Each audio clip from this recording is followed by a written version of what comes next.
cool, there's a version of you that needs motivation. There's a version of you that doesn't need motivation. And like I'm seeing it even right now. Like I wrote a fucking script up. I wrote a script on ChatGPT about everything I should say. And in my mind, I'm like, that is the person that needs motivation. I'm writing it and I'm like, this needs to come from the dome. This needs to come from the soul. It needs to come from the heart. Because when you start to like make content and talk about bettering yourself and leveling yourself up, it's like you can't just read shit off a script. You have to actually like embody it. You have to know it deep down. You might not always practice it every time. Like the motivation piece, yeah, everyone doesn't have motivation all the time, and discipline is usually what gets you through, or just brute force. But as a whole, if you don't know that already, then you're not meant to be here. You're not on the right path right now. It's like you've got other work to be doing if you don't have this deeply lodged in your brain, because I think pretty much everyone knows everything they need to be doing. They just don't have the kick up the arse that they need to actually be doing it. So for me, a big thing with like motivation and discipline is I know that there'll be people out there that are more motivated, more disciplined than me. I know it.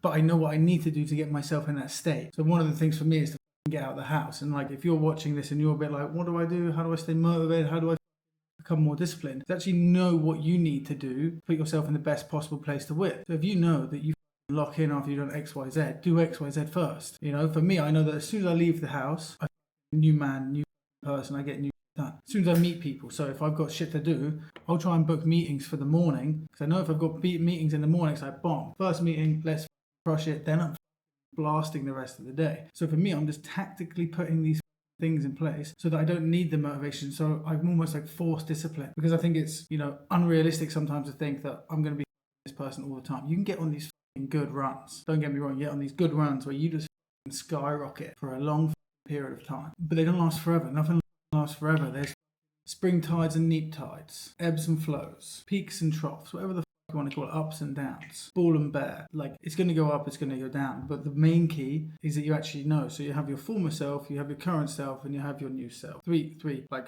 past, present, future. This is something that I think a lot of people need to like remind themselves on, is you're currently your current self. Present, most people will either live in the past, former self. There's a lot of like fear, hate, loathing, anger, regret in that sort of space. Not good place to live in. And then you've got your former self, your future self, which is, you know, great, but it's like you're living in the future. So for me, there's a lot of like goal and there's better energy in the future self, but you never really can sit in the present. So to kill the version of yourself that was previous, you need to acknowledge that there are 3 versions of yourself, at least. If you're anything like me, I've had a different, every season or every 6 months or so, there's a new version of myself that gets born. We burn the ashes and we rise back up every 6 to 12 months. And I've written it down, and that's why the book that I'm writing has got a lot of seasons in it, because it's like there's a lot of changes that I've gone through in my life. I digress. So by knowing that you've got multiple versions or seasons of yourself, you can then identify like which are the sort of negative self-sabotage traits. For me, I know mine. So I've gone through a big phase, and like maybe this will help people now,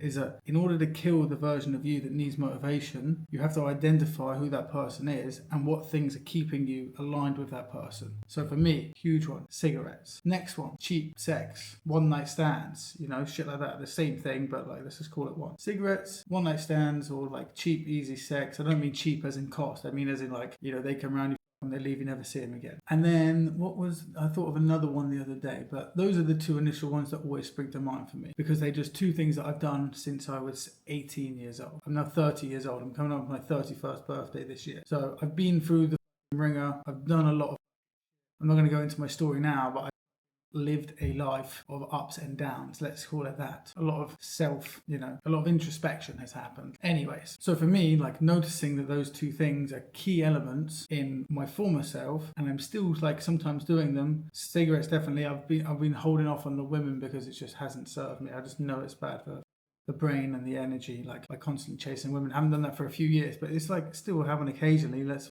not beat around the bush. So for me, the other week I was just like, cool, I'm not even going to identify as quitting smoking, and I don't want to get too deep into that identifying what you are, because I don't like that topic. But for me, I was like, I'm not even going to identify as a former smoker. I'm not even going to identify as I'm quitting smoking. I'm not going to count the days of how long I'm quitting smoking. I just don't smoke. I'm rewriting my identity, and that's how, for me, you kill the former self that needs any motivation. So I don't need motivation really to quit smoking, but deep down there is this level of, I know that it's bad for me. I know that it makes me weaker. I know that it makes me softer. I know that it makes me smell. It makes my hands stink, like it has all these negative effects. And it definitely helps when you train every day, because then you're really conscious of how unfit it makes you. That was just one of the things. I was like, I'm not a cigarette smoker anymore. I still smoke cigars, yeah, but I've cut fucking nicotine gum, which I was having like half a pack a day, and cigarettes, which I was having about a pack a day. Now I have 1 to 3 cigars a day if I'm feeling real free. Sometimes none, because I've just removed that identity of I am a cigarette smoker. And the same with women. Now when I'm like occasionally go on a dating app, which is still pretty low level to be honest, but sometimes it's just a little bit fun. But for me, I'm just looking at it as a whole, where I'm like, I'm not going out for cheap sex. I'm not just messaging a girl trying to get him to come over. I'm not going on a date just to get laid. Like there's no like bad, not there's ever bad intentions, but like I'm just not doing those things that I know that the younger version of me would have done. Anyway, we don't have to go too deep into it, but those are the 2 things I identified for what for me were just not serving me to become the highest version of myself. And as much as I'm always thinking about the new version of myself in 6, 12, 18, 24 months time, I know that the most joy, the most happiness, the most present and grounded that I can be is living in the now, or in my current self. So in order to kill what you have to get rid of in your past, is you actually want to do it. First of all, you have to want to get rid of it. A lot of people smoke and they do not want to stop. I want to stop smoking because I'm an athlete, I'm a beast, and I'll take anyone on at anything at any time, and the cigarettes do not help me in that endeavor. Number 2, you have to identify which things are keeping you there, which actions, which emotions, which feelings keeping you there. Once you identify them, mine are easy.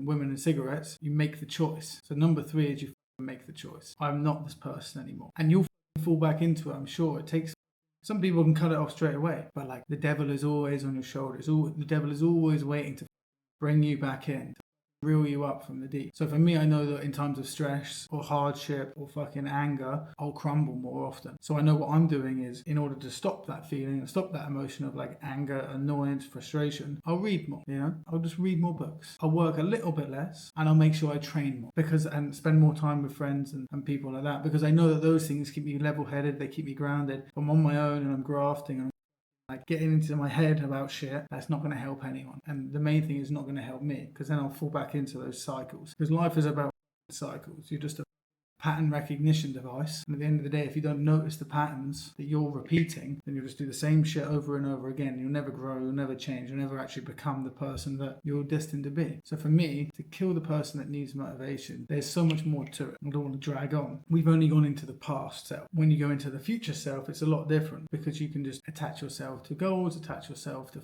feelings, attach yourself to material items. You can just attach yourself to other people that are hustling harder than you. There's so many other ways that you can not need motivation and just have discipline. You just have David Goggins as your alarm clock, like that'll help. But it doesn't really, that's like putting a band-aid on it. It doesn't really solve the root of the problem. Whereas for me, I feel like everything is built out of fear. Every person doesn't want to buy because of fear. Every person doesn't want to speak to a girl because of fear. Every person doesn't want to spend the money because of fear. Everyone does everything because of like fear. Goal setting and shit is always great.